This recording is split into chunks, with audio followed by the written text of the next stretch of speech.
नमस्कार, सकाळचे 7:30 वाजता आहेत. आपण पाहताय लोकशाही मराठी. मी वर्षा नलवडे. बातमी बळीराजाची या कृषी विशेष बुलेटिन मध्ये तुम्हा सर्वांचं स्वागत करते. अनेक सविस्तर बातम्या पाहायच्या आहेत, मात्र त्यापूर्वी काही बातम्यांचा झटपट आढावा घेऊयात.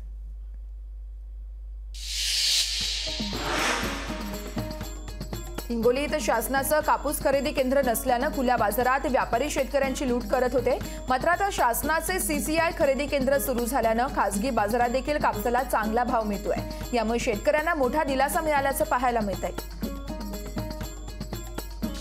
नवी मुंबईच्या एपीएमसी बाजारात पपईची आवक वाढली आहे. सातारा, सोलापूर, धुळे, नाशिक या विभागातून पपईची आवक होते आहे. सध्या फळ बाजारात रेड चिली पपईची एपीएमसी फळ बाजारात आवक होतीये. या पपईला 20 ते 25 रुपये किलोचा भाव मिळतोय, तर किरकोळ बाजारात 40च्या पुढे दर मिळतोय.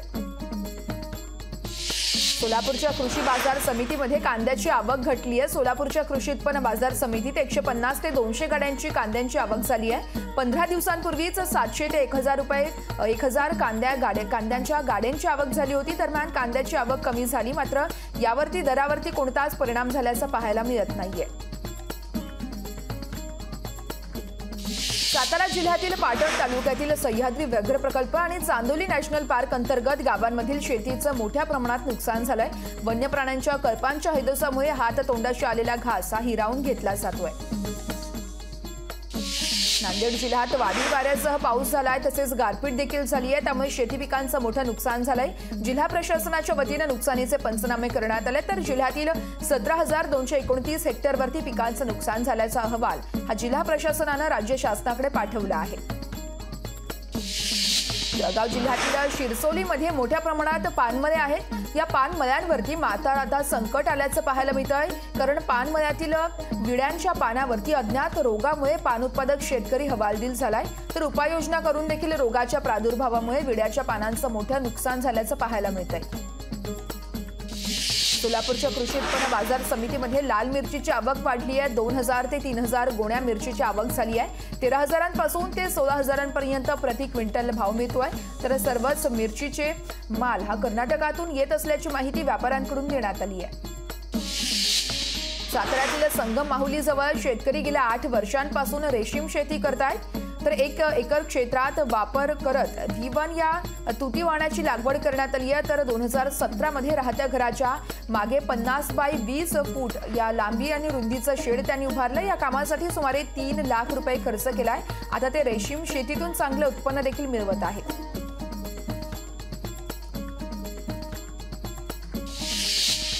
आता कृषीविषयक बातम्या सविस्तर पाहूयात. शेतकऱ्यांच्या पिकांना हमीभाव आणि इतर मागण्यांसाठी शेतकऱ्यांचं राजधानी दिल्लीत आंदोलन सुरू आहे. शेतकऱ्यांना पंजाबच्या अंबालच्या जवळच्या शंभू बॉर्डरजवळ अडवण्यात देखील आलं होतं. यावेळेस पंजाब हरियाणाच्या शंभू बॉर्डरवरती पोलिसांसह संघर्ष देखील झाला. तर सीमेवरती सिमेंटचे बॅरियर्स तसेच तारीचं कुंपण हे लावण्यात आलं होतं. यावेळेस पोलिसांनी आंदोलन शेतकऱ्यांना रोखण्यासाठी अश्रुधुराचे गोळे तसेच रबर बुलेट तसेच वॉटर कॅनचा देखील वापर केला होता.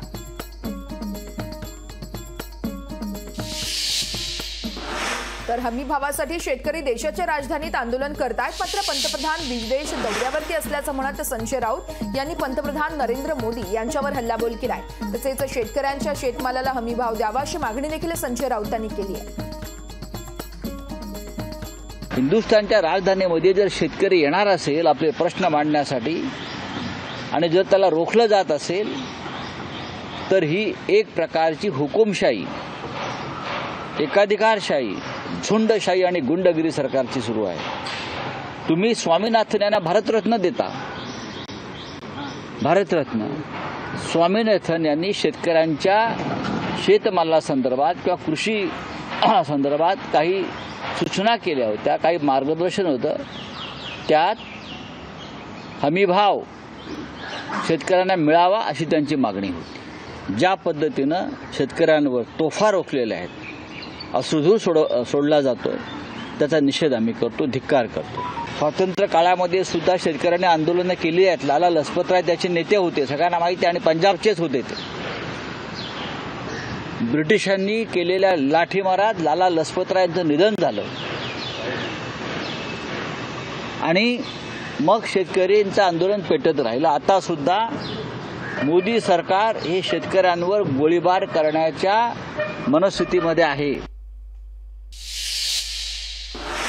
पाहुयात पुढची बातमी। आंबा बागायतदारांसमोर आता थ्रिप्स या फुलकीड रोगाचं संकट उभं राहिले आहे। यातून आता मार्ग कसा काढायचा यासाठी थ्रिप्सवरती अधिक संशोधन करण्यासाठी कीटक शास्त्रज्ञ मुंजर यांची नियुक्ती करण्यात आली असल्याची माहिती नितेश राणे यांनी दिल्याची माहिती आहे।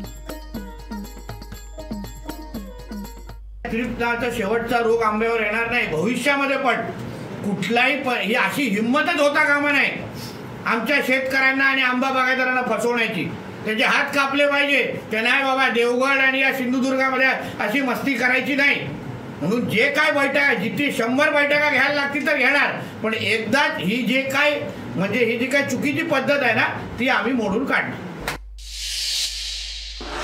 बातमी आता साताऱ्यातून आहे। सातारा जिल्ह्यातील पाटण तालुक्यातील सह्याद्री व्याघ्र प्रकल्प आणि चांदोली नॅशनल पार्क अंतर्गत गावांमधील शेतीचं मोठं नुकसान झालंय। वन्य प्राण्यांच्या कळपांच्या हैदोसामुळे हातातोंडाशी आलेला घास हा हिरावून घेतला जातोय। शासनाकडून तुटपुंजी मदत मिळतेय, मात्र यामध्ये शेतीचा खर्च देखील निघत नसल्यानं शेतकरी हतबल झालाय।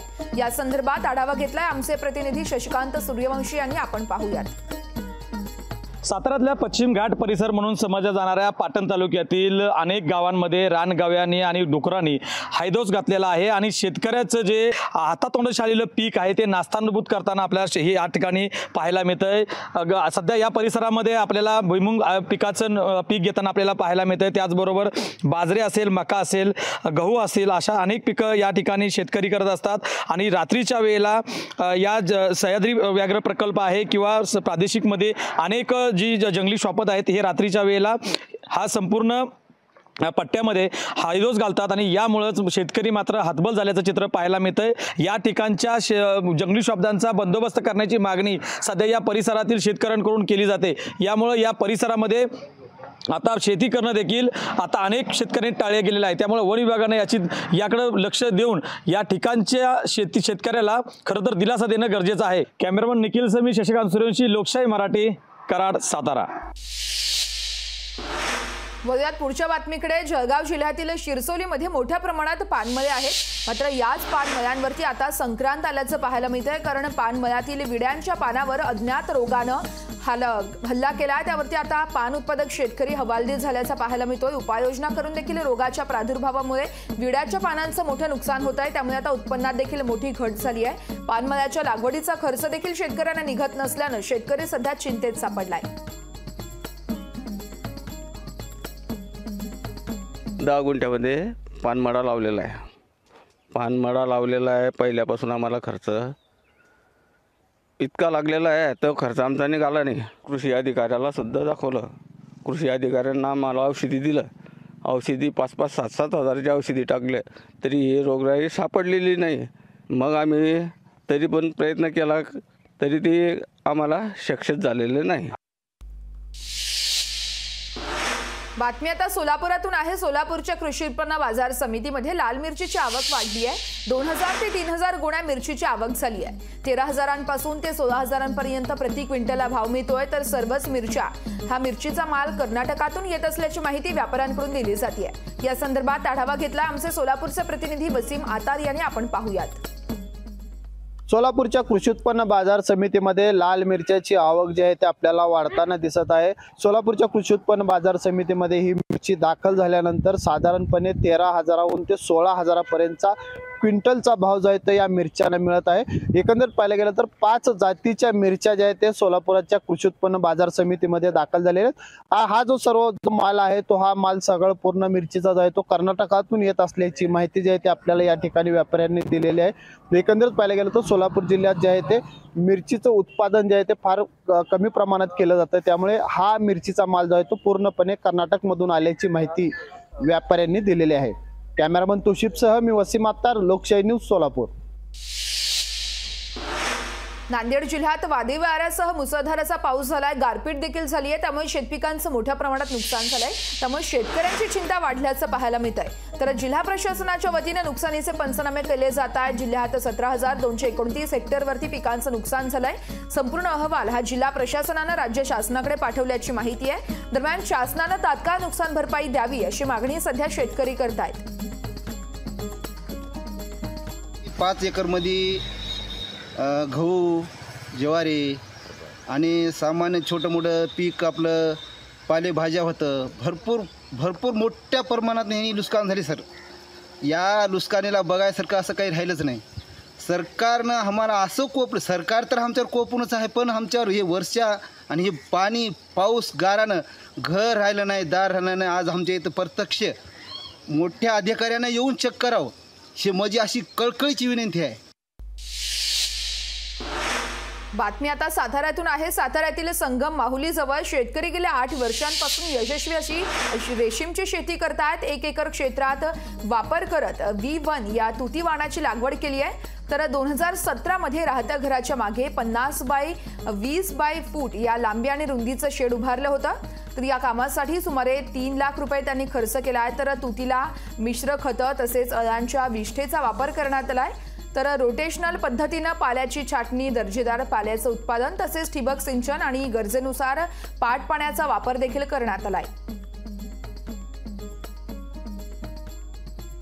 मी शेतामध्ये रेग्युलर एक वार्षिक मला 10 बॅचेस माझ्या चालतात. त्याच्यामध्ये मी पार्टिशन करून रेग्युलर 150चा लॉट 150 अंडीपुंजाचा लॉट घेत असतो. त्याच्यामध्ये मला 125 ते 130 किलो माल मिळतो. सरासरी 400 ते 450 रुपये रेट मिळतो आणि त्यानुसार उत्पन्न मला 35 ते 40 रुपये मला शिल्लक राहतात. आणि जे पाला खाते ते 25% पाला सर्वसाधारण खाते. राहिलेल्या 75% पाला हा निम्म्या राहिलेल्या बॅचमध्ये निम्म्या राहिलेल्या पीसमध्ये होऊन जातो. तेवढा संगोपन चांगल्या पद्धतीने जेवढं करू तेवढं उत्पन्न चांगलं मिळतं. युवकांनी ॲक्च्युली याच्याकडे एक चांगला व्यवसाय आणि एक वेगळ्या पद्धतीचा एक अनुभव घेण्यासाठी 100% याच्याकडे पाहावं.